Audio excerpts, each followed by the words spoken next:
Most fans don't realize Chicago's musical numbers pay homage to these controversial vaudeville legends. Interestingly, the topic of my last video, Pacific Overtures, is also a musical from 1976. I've always admired and loved these works of the composer-lyricist Kander and Ebb, the music framing the vice and the story of Chicago and the 2002 movie. Up until recently have I not seen a stage production of Chicago. I just watched the fantastic touring production in Tokyo with Matthew Morrison as Billy Flynn, Michelle Antrobus as Velma, and Sarah Soultart as Roxy. Watching it for the first time had got me thinking more about the vaudeville history behind it and the musical inspirations that were used to inspire this work of theater. As we talk about Chicago, I would like to acknowledge the primary sources I used in my research and most of the script. All That Jazz, The Life and Times of the Musical Chicago by Ethan Mordden, a highly recommended read by a seasoned Broadway veteran and author. Inside Chicago, a background and analysis by Scott Miller of New Line Theater, and The Genesis of Chicago by Peter Filichia of Masterworks Broadway. Since my last video, I've launched a Patreon to support creating more high-quality content. I've been devoting significant time and effort lately, so I'd really appreciate if you could consider becoming a monthly patron. Patrons get exclusive perks and bonus material. Thanks for all your support. Chicago was groundbreaking for its time due to its innovative concept and approach to storytelling. Unlike traditional musicals that often featured elaborate dance numbers and sentimental ballads, Chicago presented a gritty, cynical look at fame, justice, and the media. It was written by the legendary songwriting duo John Kander and Fred Ebb, with a book by Ebb and Bob Fosse, based on the play of the same name by Maureen Dallas Watkins. Kander, Ebb, and Fosse had just come off of creating Cabaret, and both Cabaret and Chicago share a similar stylistic approach, incorporating elements of vaudeville and burlesque into their narratives. Chicago's focus on anti-heroines, Roxy Hart and Velma Kelly, who manipulate the justice system to gain celebrity status, was daring and controversial. The show's vaudeville-inspired structure, with characters performing as if on a vaudeville stage, added a layer of theatricality and depth to the story. According to Fred Ebb, he wrote the book in a vaudeville style because the characters were performers. Every musical moment in the show was loosely modeled on someone else. Roxy was Helen Morgan, Velma was Texas Guinan, Billy Flynn was Ted Lewis, Mama Morton was Sophie Tucker. Composer John Kander added inspirations such as Eddie Cantor and Bert Williams as well. While Fosse drastically revised early drafts with his iconic, cynical, sensual style, pulling it from accurate 1920s vaudeville to a more depraved world, the final Chicago still pays reverence to its vaudeville roots. From the iconic ragtime overture immediately setting the vintage vibe to the characters and numbers invoking legendary vaudeville stars. Typically, overtures contain instrumental snippets of songs the audience will hear during the course of the musical. For more about overtures, take a look at one of my old videos about overtures. Perceptive listeners will notice that the overture isn't that of a song in the show, but more about that later. Unlike typical overtures that preview the show's songs, this one immediately establishes the gritty 1920s settings and vaudeville vibe. As the band takes the stage, the big band ragtime jazz pastiche transports us back in time, and with the 5, 6, 7, 8 count-in, it becomes clear this overture isn't just introducing the musical, it's kicking off the very vaudeville performance we're about to witness. It leads us into the first song, All That Jazz. Come on, babe, why don't we paint the town?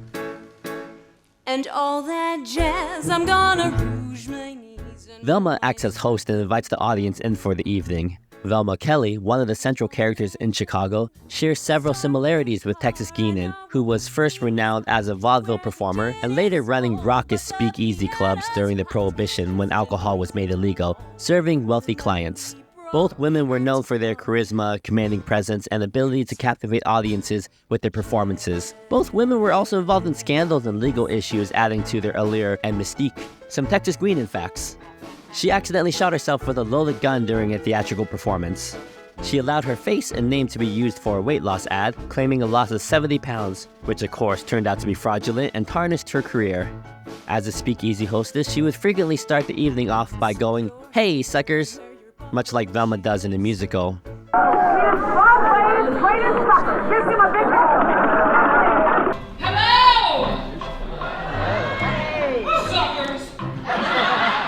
The next song, Funny Honey, starts out being an homage to torch song queen Helen Morgan's song, Bill from Showboat, a song about an ordinary man who's nothing special, but he loves him anyways. Roxy even sits atop a piano, like Helen Morgan often did.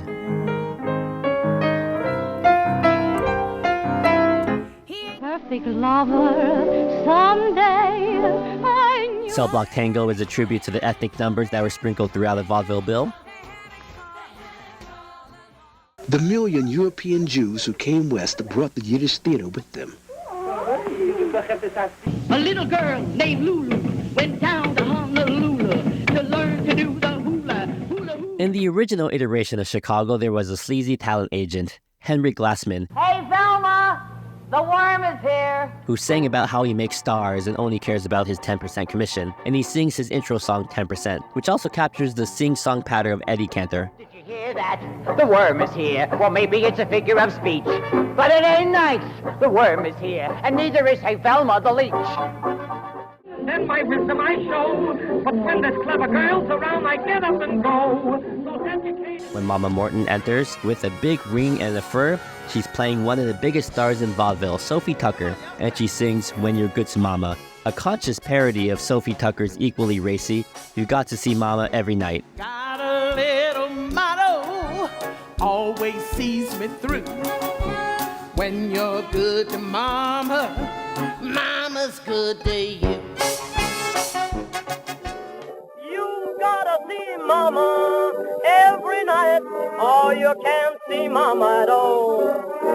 You gotta kiss mama, treat her right. The original scene in which Roxy persuades Amos for money used to be a song called Yes, No, sung by a barbershop quartet, itself being a type of music from that era. Though by the time the 1920s rolled around, it was already a fading art form. Though your mouth forms an O as it starts to say no, in the end, will it bend into yes? No, no, no. Blow your eyes, heart is known. Murmur, leave me alone. Are they meant to relent into yes? No, no, no.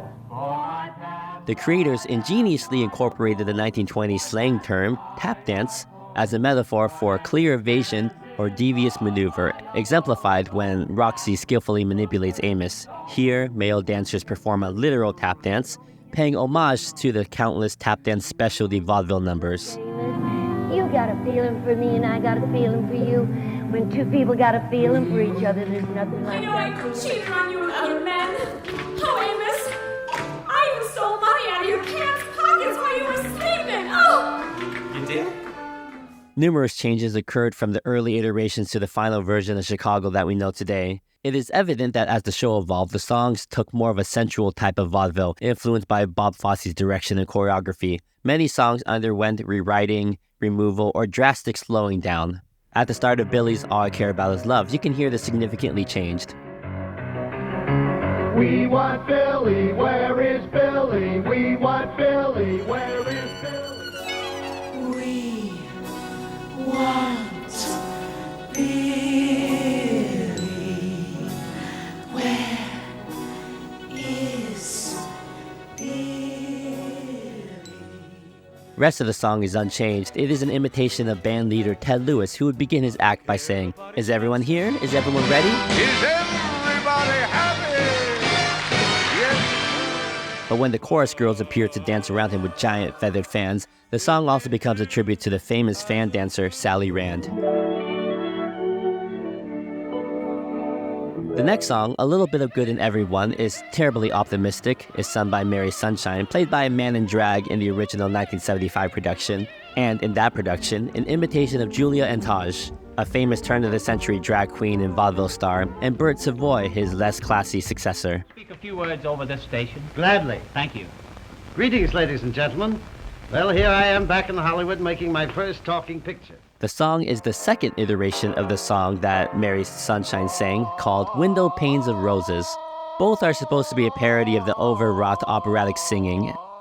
Legitimate opera singers like Rosa Poncel frequently appeared on vaudeville stages, singing arias from famous operas and operettas in an attempt to lend some class to the proceedings.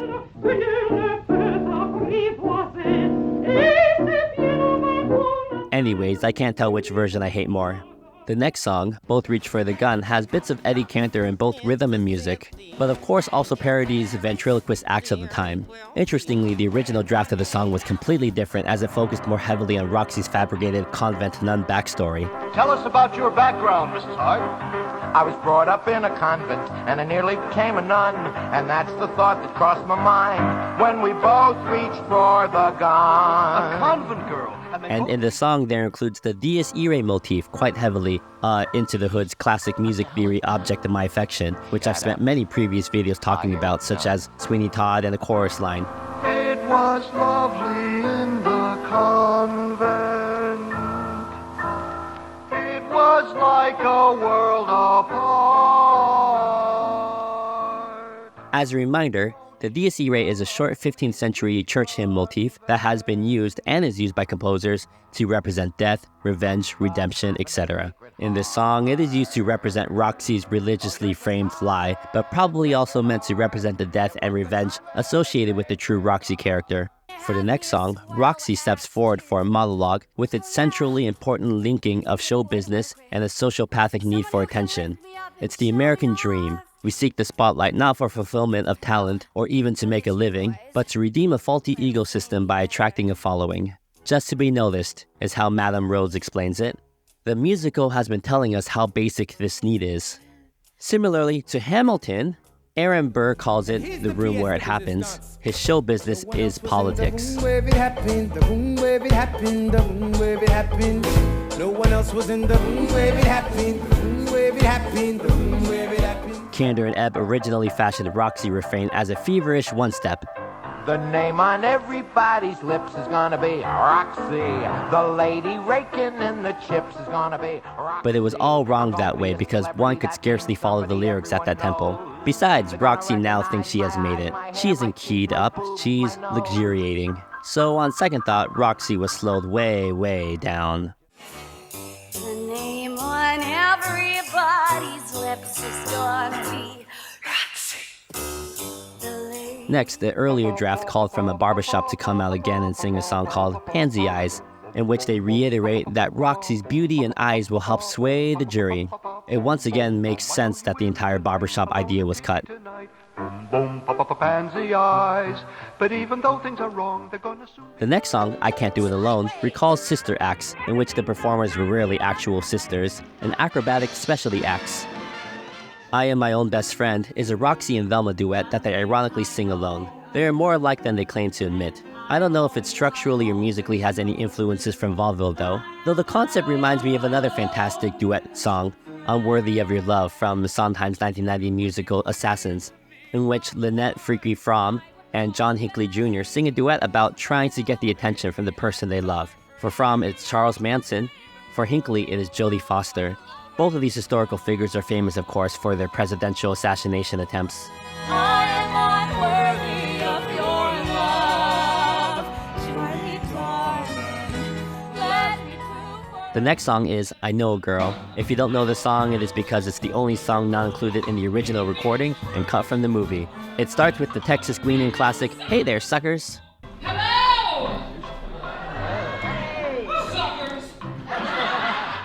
Me and My Baby is sung in the style of Eddie Cantor, banjo and tambourine cakewalk. Mr. Cellophane is an imitation of Burt Williams, the well-known black vaudeville and Siegfried Folly star, and his famous song, Nobody, right down to Williams' famous costume of oversized clothes and wet gloves, and consciously imitating the musical style of Nobody, alternating freely moving verses with slow ragtime refrains. Cantor and Ebb adopted Nobody so closely that the first 16 measures of Mr. Cellophane corresponds precisely to the verse of Nobody. And where Burt Williams sings, Nobody, Amos sings, You'd Notice Him. And shook his leg, you'd notice him. When Velma takes the stand and the entire courtroom scene is an imitation of the many courtroom comedy sketches, a staple of vaudeville and burlesque. It also modeled on the many vaudeville acts that showcase the latest dance crazes, in this case the Charleston, which was denounced by moralists as the devil's dance. Fosse's use of the Charleston in Velma Takes the Stand and in other numbers in Chicago is not just a tribute to period dance, but also a reminder of the moral climate in America in the middle 1920s. a climate in which anything popular and fun was denounced as immoral and dangerous. That Velma would express herself and her innocence, in terms of the Charleston, only further underlines her position as moral subversive. The concept source of the music is the now varnished parlor piano solo, vastly popular into the 1960s when the guitar took over as American youth's instrument of choice. Zez Confrey was the best known of the composers in this line. Razzle Dazzle. The song's melody is short, 23 bars as opposed to the usual 32. It has neither a verse nor a trill section. It's a congent statement, repeated a number of times as if to emphasize its simplicity. The simplicity, really, of the art of the scam. Bob Fosse was originally so adamant about having the ensemble do an orgy during the song, but he was talked out of it by many of the production team. In the comedy song, Class, the joke lies between the contrast between music and lyrics. While John Kander's music is in the style of a simplistic art song, or German Lied, the lyrics by Fred Ebb are coarse, rowdy, and filled with jokes. Why is it everyone now is a pain in the ass?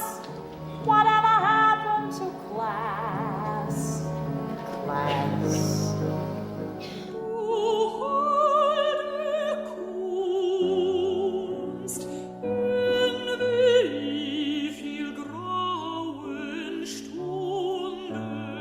Nowadays, and Velma and Roxy's dance number, Hot Honey Rag, are tributes to Ted Lewis and his band. Lewis was a jazz clarinet player and the band leader, known for his battered top hat and his cheerfully forlorn songs. These two songs are meant to end Chicago with a hot number to show what? The show's creators had difficulty trying to figure that out. In the first draft, Roxy and Velma sang a song called It. It opened with, "We Wanna Get It," on the aforementioned 20s term for sexual magnetism. Here was way more irony, for Roxy and Velma were introduced as Chicago's own killer dillers, those two scintillating sinners. Frankly, they already had it, or something like it. Fosse saw Roxy as one of the no talents and wanted to feature her professional debut in Chicago's finale as the worst act ever seen. It would make a nice irony. Gwen Verdon, one of the musical's most flavorsome personalities, as a dreary disaster. The plan was for Roxy and Velma to perform an instrumental act, with Verdon blatting away on the saxophone and Rivera banging on the drum kit. It suited Fosse's sense of irony. It didn't work. And the song's tune was prim and the lyric maidenly. It didn't match the ensuing sax and drums routine. The irony went over the heads of the audience. Sales might want us for his, so put it on sale or send it by mail, whatever it is. That feminine, it's that feminine. Kander and Ebb were asked to rewrite it to be something more fun for the audience, but something that the 1920s would find ghastly. The extra layer of irony also didn't work. What they wrote is Loopin' the Loop, which you, the listener, might actually know because it was used for the overture. To every Kiwanis groove, even your maiden aunts learning a brand new dance. Loopin' the loop, loopin' the loop, loopin' the loop. Right.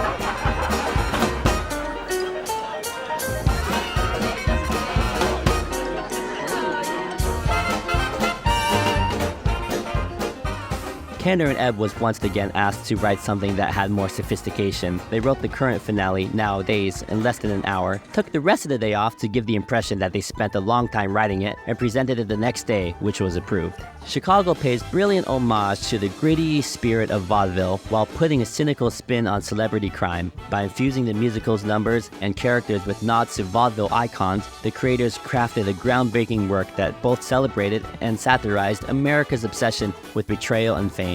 Even today, the show's seamless blending of showmanship, social commentary, and taboo personalities revolutionizes musical theater. Thank you and please subscribe.